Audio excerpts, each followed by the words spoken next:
संगीत रागी, ये vote bank की लड़ाई है।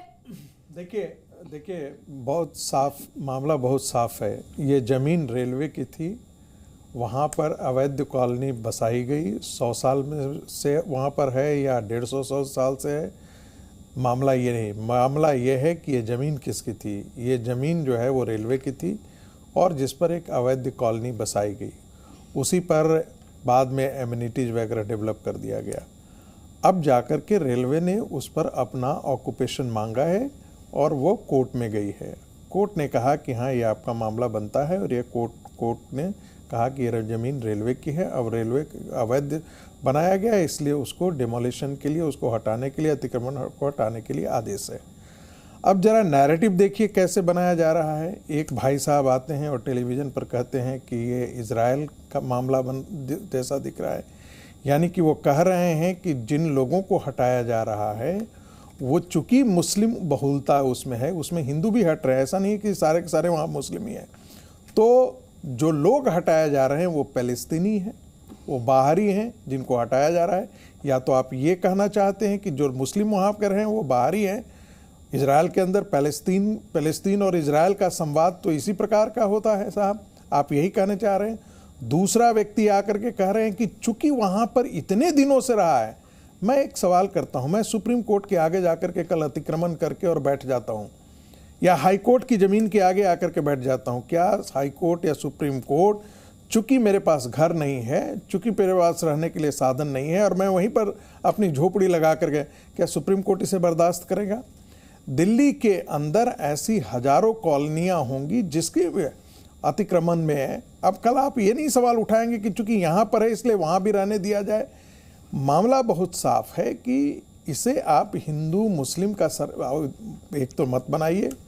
दूसरी बात है ये राज्य एक मिनट बस अपनी खत्म। दूसरी बात, ये राज्य सरकार पर इस पर तोहमत मत ठोकिए।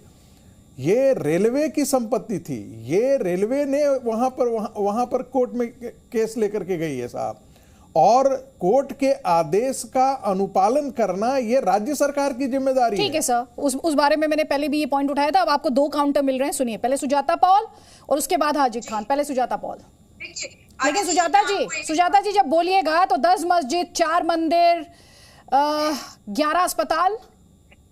बिल्कुल नहीं, मैं बिल्कुल तर्क आपको बता रही हूँ कि कोर्ट में कौन सा मैटर नहीं किया। क्योंकि देखिए, हिंदू मुस्लिम ये जरूर करा जाएगा क्योंकि मुस्लिम बाहुल्य है, लेकिन मैं उस पे नहीं जाना चाहती, क्योंकि सच्चाई ये है कि अगर आप उसमें देखेंगे तो जो कोर्ट में प्रेजेंट किया गया मैटर, उसमें एक फैक्ट नहीं आया सामने जो सरकार को करना चाहिए था। और वो फैक्ट है कि यहाँ पे बहुत सारे लोग ऐसे हैं जिसके पक्के मकान, जिसकी रजिस्ट्री और खसरा खतौनी है, उसके बारे में कुछ नहीं बताया गया है कोर्ट को। तो संगीत रागी जी बता दीजिए कि क्या ये जरूरी नहीं था? संगीत रागी जी ये भी बता बिल्कुल जरूरी नहीं है सर, बिल्कुल नहीं जरूरी है मैडम। आप हमसे पूछ रही हैं तो मैं आपको बता रहा हूँ, राहुल गांधी के घर पे जाकर के मैं अपना कब्जा करके बना लूं तो वहां पर वो बेशक गलत तरीके से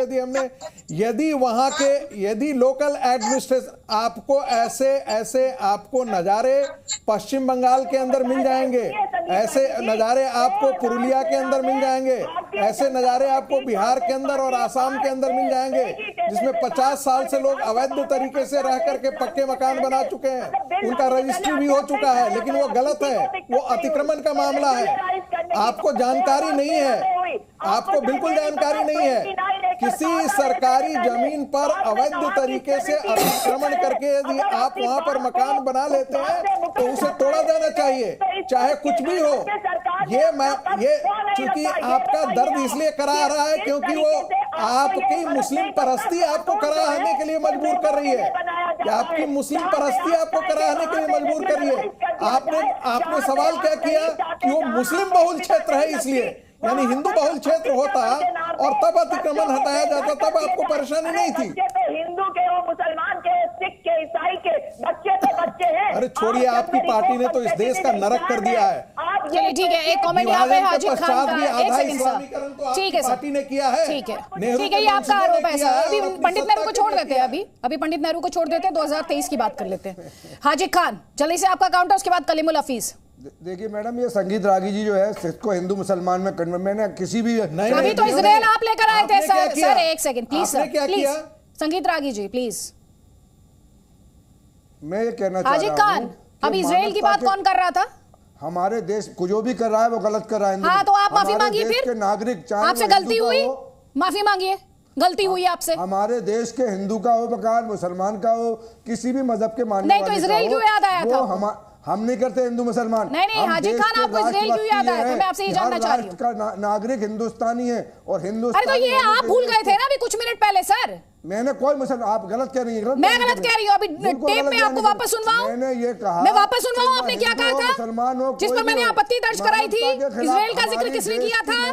हाजी खान, किसने किया था इजराइल का जिक्र? हिंदुस्तान उसकी संतान है, हिंदू और मुसलमान। अब आप अलग, अब आपने एकदम से आपको समझ में आ गई आपसे गलती हो गई। वो राष्ट्रभक्त है, राष्ट्र के। अब आप भूल सुधार कर रहे हैं तो सर भूल सुधार में मुझे कोई दिक्कत नहीं है, भूल सुधार में कोई दिक्कत नहीं है, लेकिन डिनाइल में मत जाइए, डिनाइल में मत जाइएगा बिल्कुल भी। कहलवा रही है आप।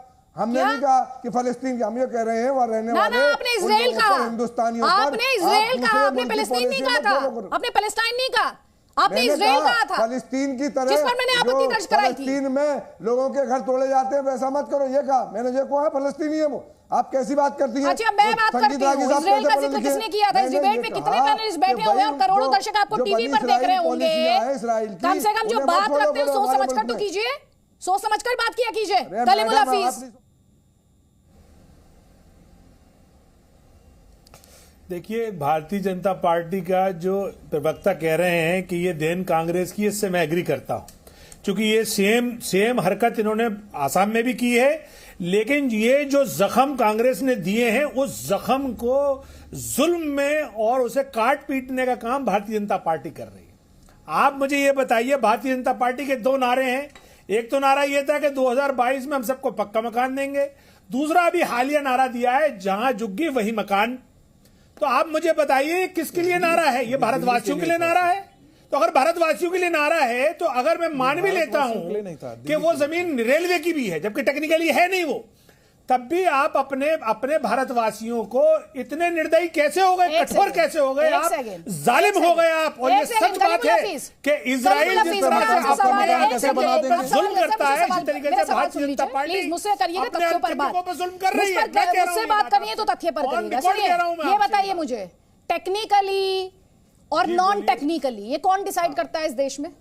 अदिति त्यागी और कलीमुल हफीज डिबेट में डिसाइड करते हैं, या जहां मतभेद हो या डिस्प्यूट हो, विवाद हो, तो कौन डिसाइड करता है सर? देखिए, राज्य सरकार उसमें पार्टी नहीं बनी, राज्य सरकार ने एक याचिका लगवाई और राज्य सरकार मुखदर्शक बनी हुई है। अगर राज्य सरकार पार्टी बनती तो दूध का दूध पानी का पानी होता वहां, जिस तरीके से 2016 में हुआ था। लेकिन मैं फिर कह रहा हूं, मैं टेक्निकल उस पर नहीं जा रहा हूं, मैं तो मान के आधार पर जा रहा हूं।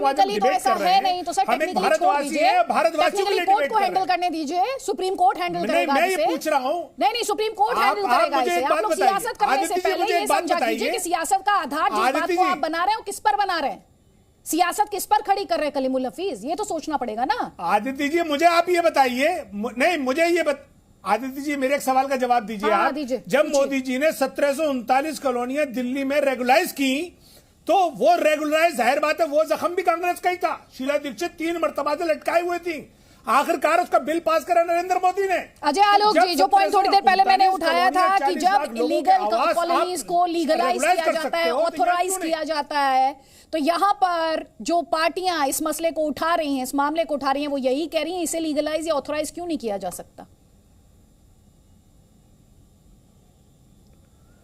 देखिए, ये मामला कोई आज से नहीं चल रहा है। सबसे पहली बात समझ जाइए कि दिल्ली की जितनी अनऑथराइज कॉलोनीज की आप बात कर रहे हैं, उसमें से 90% केसेस कोर्ट में नहीं है।